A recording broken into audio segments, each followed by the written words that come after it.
15 years ago, my name was Lucas Almeida.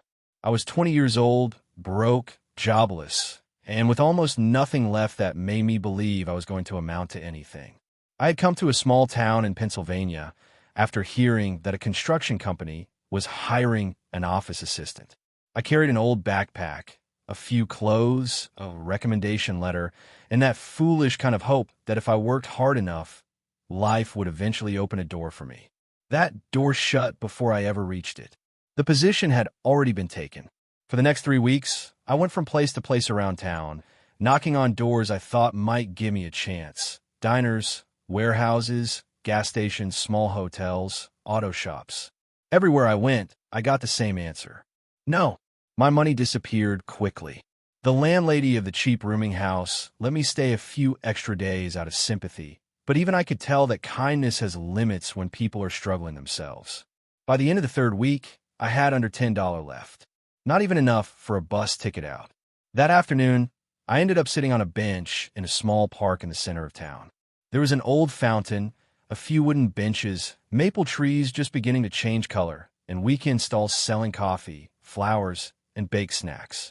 I sat on the farthest bench, backpack on my feet, elbows resting on my knees, just staring down at the ground.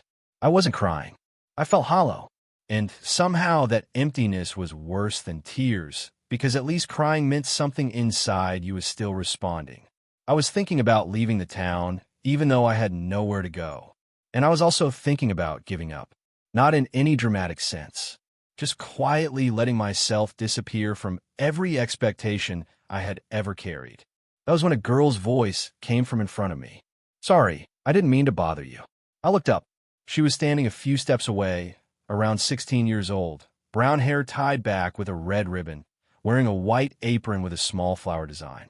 In her hands, she held a paper cup of coffee and a slice of orange cake wrapped neatly in parchment paper.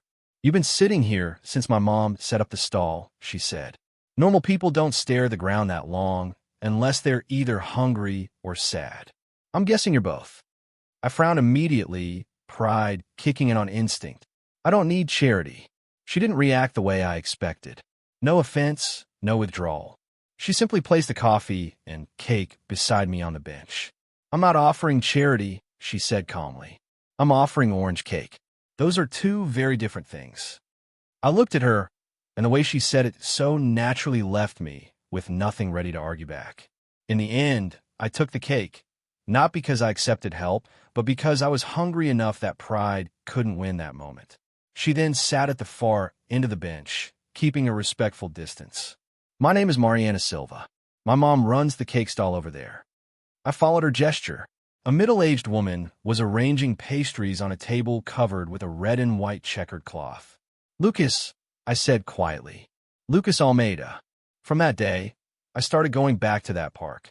At first, it was just because I had nowhere else to go. Later, it became because Mariana was there. She never spoke to me like I was already a failure.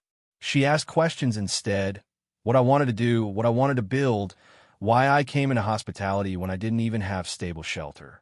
And I told her the truth. I wanted to build small, decent hotels.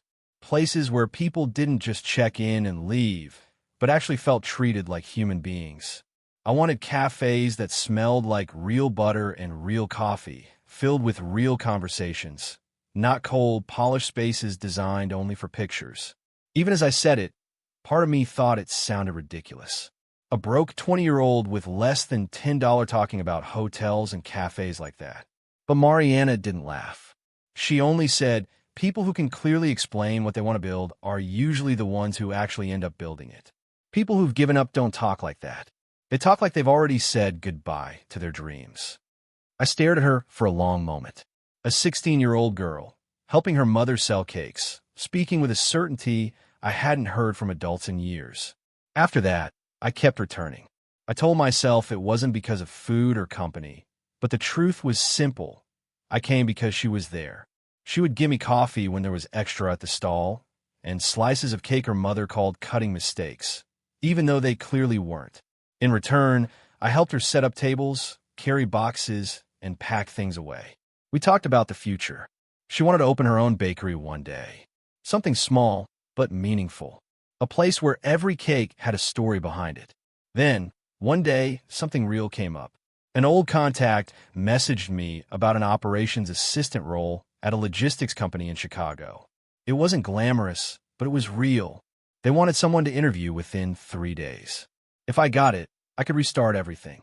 But I needed money, bus ticket, temporary stay, food for a few days. Around $700 in total. I didn't have it. One Saturday, I told Mariana casually, trying to sound like it didn't matter. Maybe that opportunity wasn't meant for me, I said. I'll just keep looking around here. She didn't answer right away. She just went quiet in that strange way she had, like she was calculating something that wasn't money, but fate itself. The next morning, she arrived at the park earlier than usual. In her hands was a white envelope. She held it out to me. There's $700 in here. I froze. Mariana, no. It's money I saved for 4 months. No, absolutely not. What were you even saving for? She glanced toward her mother's stall. To buy a new stand mixer. The old one keeps breaking. But the old one still works sometimes, I said. Your chance might not wait, she replied. I stood there, not touching the envelope. I can't take money from a 16-year-old girl. She looked at me directly. Then don't think of it as money from a 16-year-old girl. Think of it as one person believing in another. Then she gave me something else, a small piece of notebook paper. On it, written in blue ink, were 6 words, "Go far." I believe in you. I read it again and again.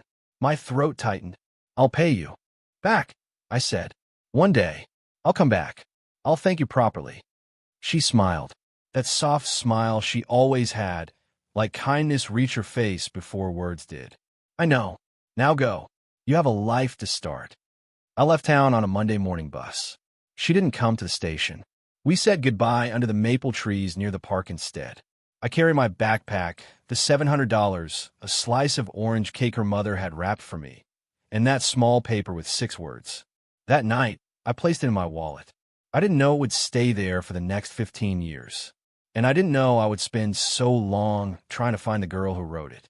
15 years can turn a broke 20-year-old into what newspapers like to call a self-made man. But that label was never fully true. I wasn't self-made. I had been carried forward by a 16-year-old girl, a cup of coffee, a slice of orange cake, and $700 she should have used for her mother's business. I made it to Chicago and got the operations assistant job. I worked like someone afraid of falling back into nothing.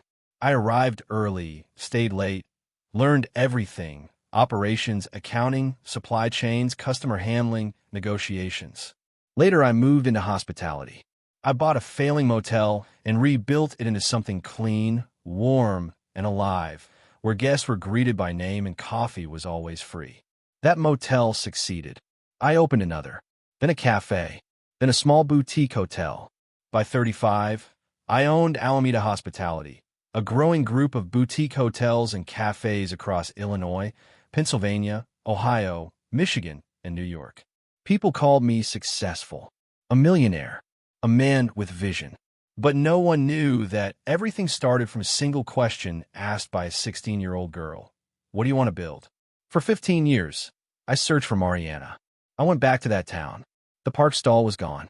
Locals said the mother and daughter had moved away long ago. Some remember the name Mariana, others only the girl with the red ribbon and orange cakes. I hired private investigators 3 separate times. I checked business records, school archives, permits, even social media. But the name Mariana Silva was too common to trace cleanly. Every time I thought I had finally found her, it turned out to be someone else.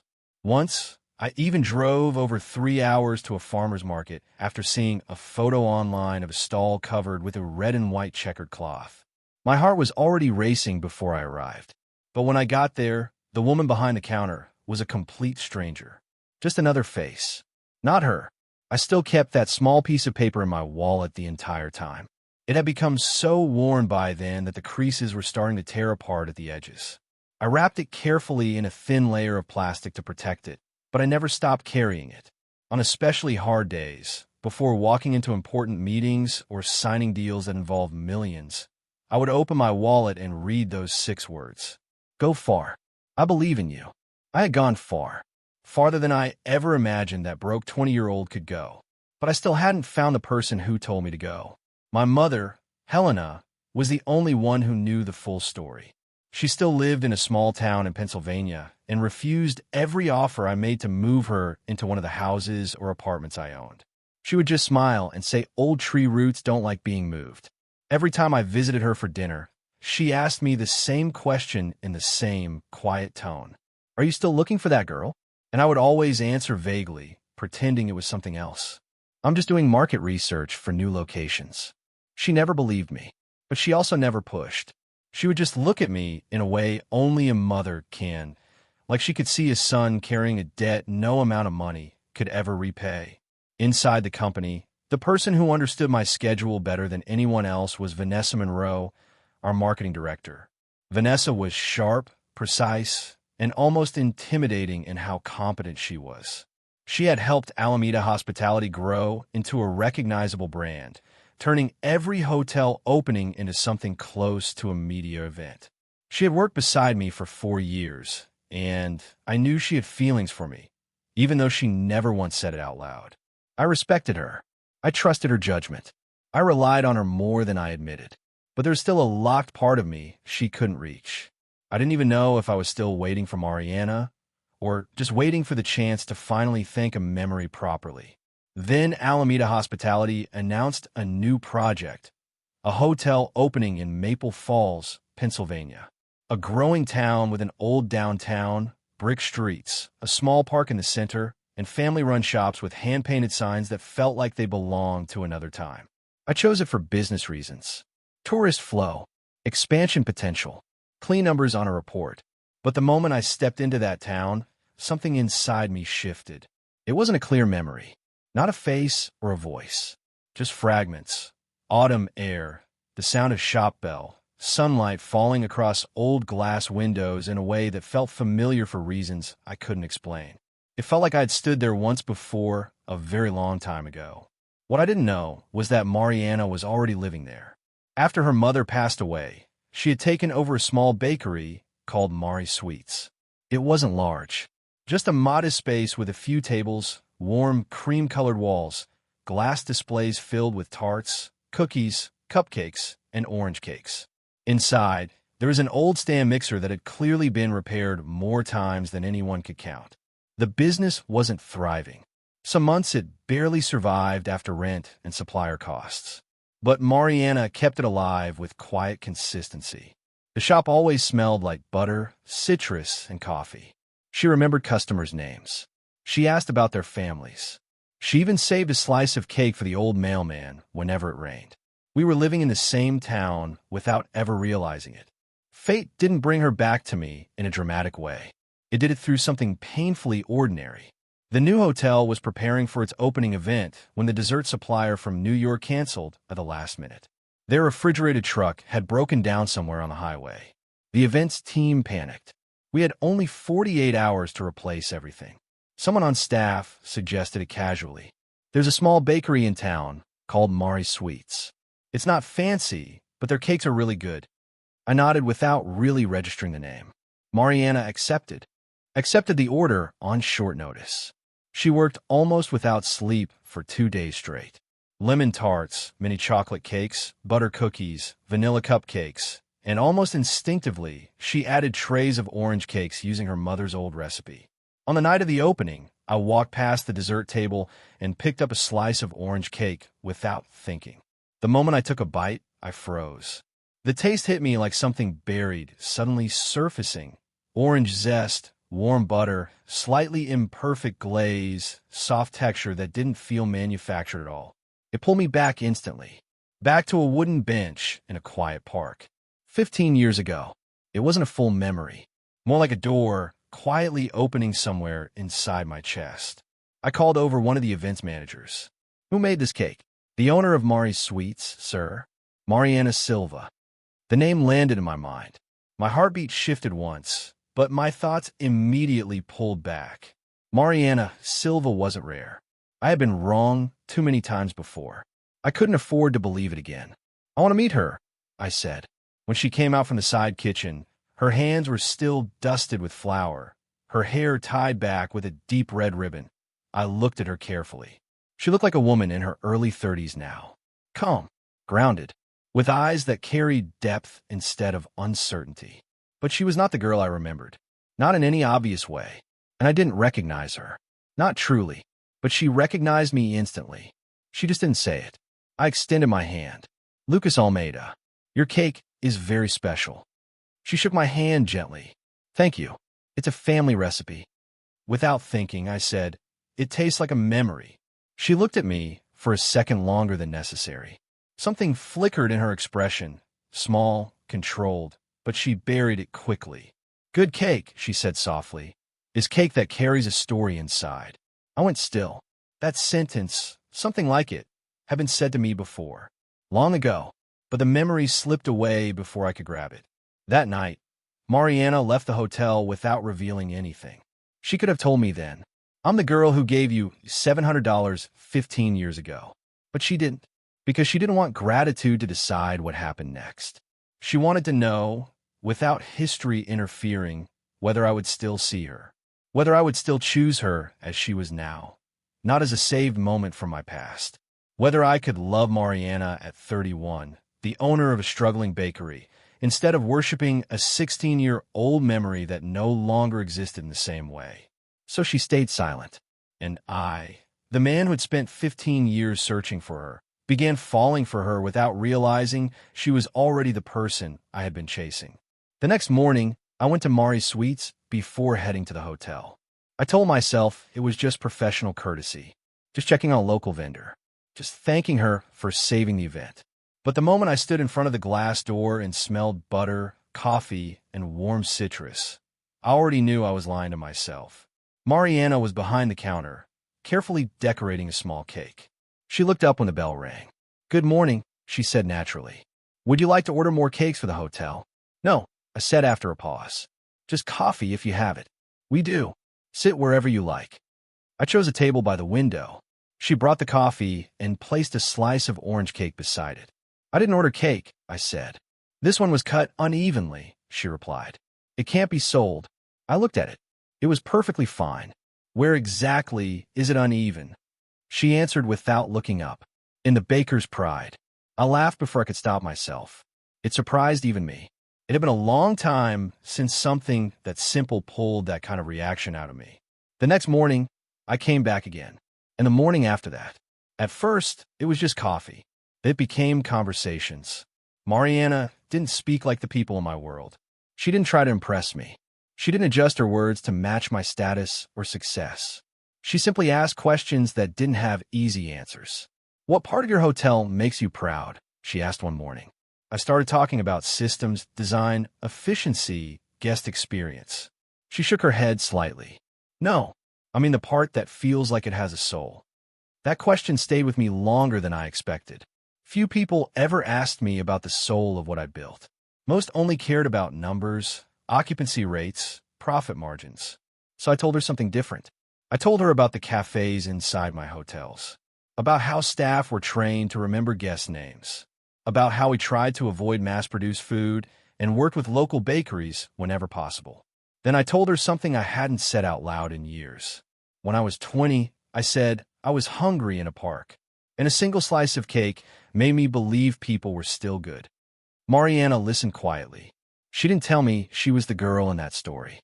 She only asked, softly, did you ever find her? My hand instinctively touched my wallet. I didn't open it. I've been searching for 15 years, I said, not just to repay her, but to tell her she wasn't wrong to believe in me. At first, I thought that was the reason I was searching. Later, I understood something simpler. Money is easy to return. Belief isn't. Mariana looked down at her coffee. After a pause, she said quietly, maybe she already knows. I didn't understand why that sounded like sadness. Those mornings slowly became routine. I would arrive around 8, sit at the same table by the window. Some days we talked about business. Some days she told me about her mother and the recipes she left behind, especially the orange cake, and the belief that every cake should carry a story. Other times, we just existed in silence while she worked, and I opened my laptop. The sound of the espresso machine and the rhythm of a knife cutting cake became something familiar between us. Over time, I started noticing things. The freezer that rattled too loudly. The loose shelf near the spice rack. The rising cost of ingredients she quietly absorbed without complaint. Mariana never said she was struggling. She simply adjusted. Fewer items. Simpler ingredients. Smaller portions of profit she never talked about. Her quiet resilience made it impossible for me to offer help directly. So I helped in other ways. I ordered cakes for internal meetings. I introduced her bakery to the local business network. I made sure Mari's sweets appeared on our approved vendor list. When partners asked for